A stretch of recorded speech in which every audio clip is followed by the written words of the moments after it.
എല്ലാവർക്കും വിനീത നമസ്കാരം. ശ്രീമദ് ഭാഗവതം നവമസ്കന്ധം അധ്യായം 22 ശ്ലോകം 38, 39, 40, 41, 42, 43, 44, 45, 46, 47, 48, 49 12 ശ്ലോകങ്ങൾ ഇന്ന് നമുക്ക് നോക്കാം.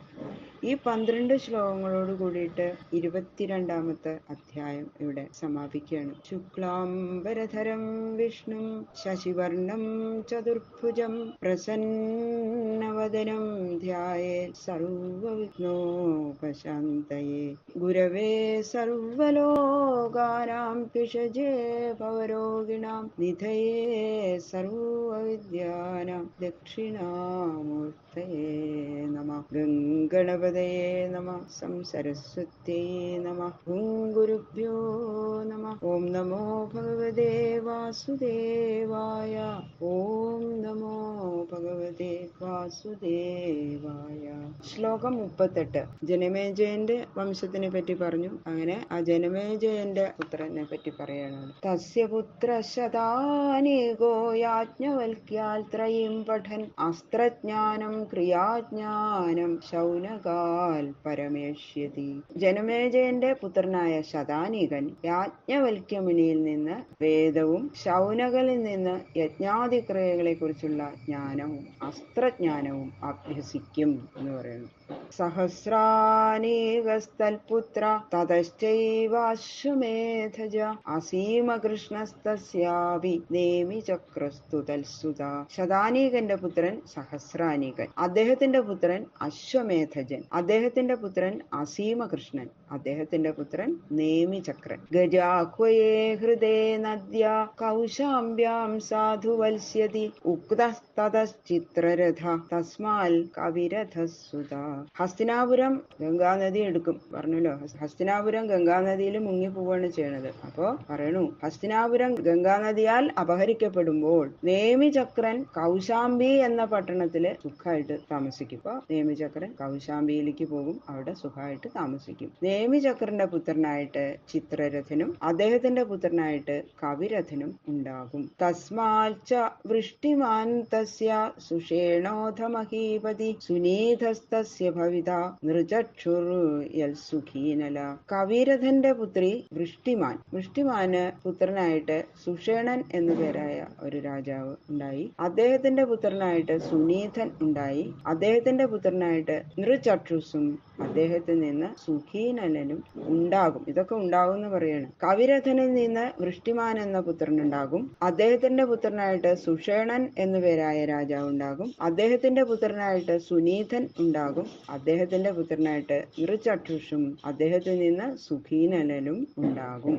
പാരിപ്ലവസുതസ്തസ്മാൽ മേധാവി സുനയാത്മജ നിർഭഞ്ജയസ്തദോ ദൂർവ തിമി തസ്മാൽ ജനിഷ്യതി. സുഖീനല പുത്രനായിട്ട് പാരിപ്ലവൻ ഉണ്ടാകും. അദ്ദേഹത്തിൽ നിന്ന് സുനയനൻ, അദ്ദേഹത്തിൽ നിന്ന് മേധാവി, അദ്ദേഹത്തിൽ നിന്ന് നിർഭഞ്ജയൻ, അദ്ദേഹത്തിൽ നിന്ന് ദുർവൻ, ആ ദുർവനിൽ നിന്ന് തിമിയും ജനിക്കും. തിമേർ ബൃഹരഥസ്തസ്മാൽ ശതാനീകസുദാസജ ശതാനീകാ ദുർദമന തസ്യാപത്യമഹീനര.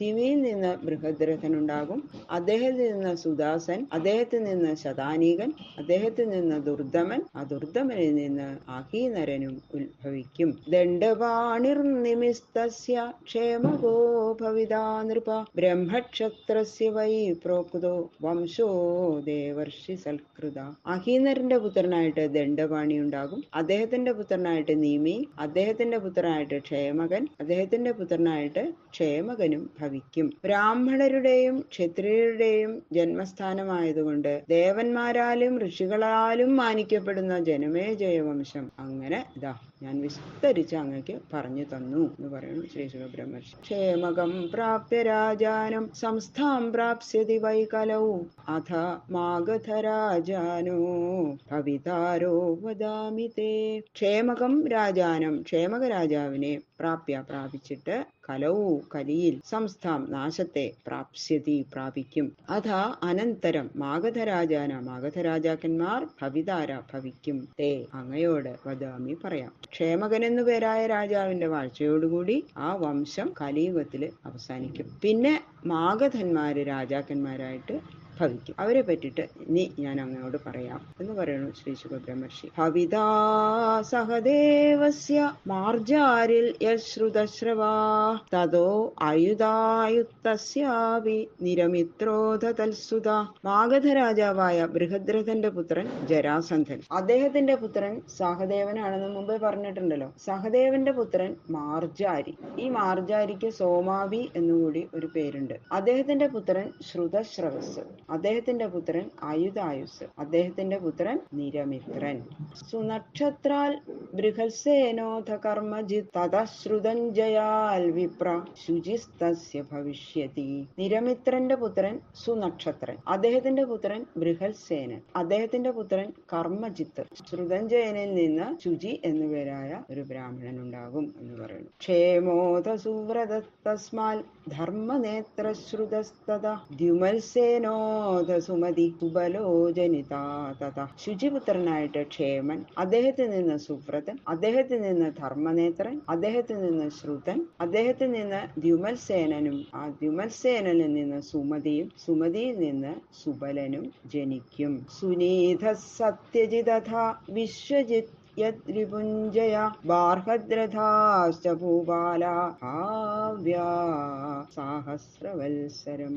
ബാർഹദ്രഥാഹ ബൃഹദ്രഥ വംശത്തിൽ ജനിച്ച ഭൂപാലാഹ രാജാക്കന്മാർ സാഹസ്രവത്സരം 1000 വർഷക്കാലം ഭാവ്യ ഭവിക്കാനുള്ളത്. സുബലനിൽ നിന്ന് സുനീതനും, അദ്ദേഹത്തിൽ നിന്ന് സത്യജിത്തും, അദ്ദേഹത്തിൽ നിന്ന് വിശ്വജിത്തും, വിശ്വജിത്തിൽ നിന്ന് രിപുഞ്ജയനും ജനിക്കും. ബൃഹദ്രഥ വംശജാതന്മാരായ ഈ രാജാക്കന്മാര് 1000 സംവത്സരം ഭൂമി പരിപാലിക്കും എന്ന് പറഞ്ഞുകൊണ്ട് ശ്രീ ശുകബ്രഹ്മർഷി ഈ അധ്യായം അവസാനിപ്പിക്കുകയാണ്. ഇത് ശ്രീമദ് ഭാഗവതേ മഹാപുരാണേ പാരമഹംസ്യാം സംഹിതായാം നവമസ്കന്ധേ ദ്വാവിംശോധ്യായ.